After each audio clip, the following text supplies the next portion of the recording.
It can be so hard to forgive because so often we simply are in the right, and the scale of the folly, thoughtlessness and meanness of others seems utterly beyond our own measure.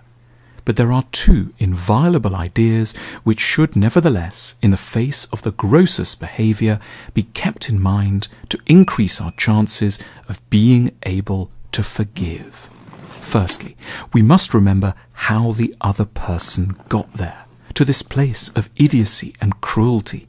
Every irritating fault in another person has a long history behind it. They've become like this because of flaws in their development, which they did not choose for themselves. They were shaped by troubles which we cannot see, but which we know must exist. The arrogant person was trapped at some key point in their personal evolution, in an environment where being modest and reasonable seemed to guarantee they'd be trampled on. The hypercritical individual has lived too much, as their personality was growing, around people who couldn't take a gentle hint, so they came to rely on blunt assertions. The frustratingly timid, mousy person was at some stage terrified. The show-off learnt their irritating manner around people who were hard to please.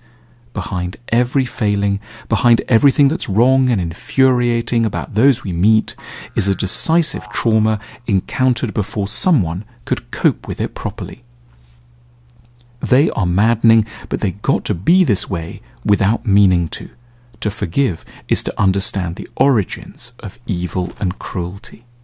Secondly, and very strangely, there are difficult things about you too. Of course, not in this area, not in any area remotely connected to the sort of lapses that tend to destroy your faith in humanity. But in some areas, quiet areas, that you forget about as soon as you've travelled through them, you too are a deeply imperfect and questionable individual. Gently, you have, in your own way, betrayed. Nicely, you have been a coward. Modestly, you have forgotten your privileges. Unthinkingly, you have added salt to the wounds of others. We don't need to know anything about you to know this as a certainty. We must forgive because, not right now, not over this, but one day over something, we will need to be forgiven. We would in the past regularly have looked upwards to the heavens for this forgiveness. We do that less and less nowadays.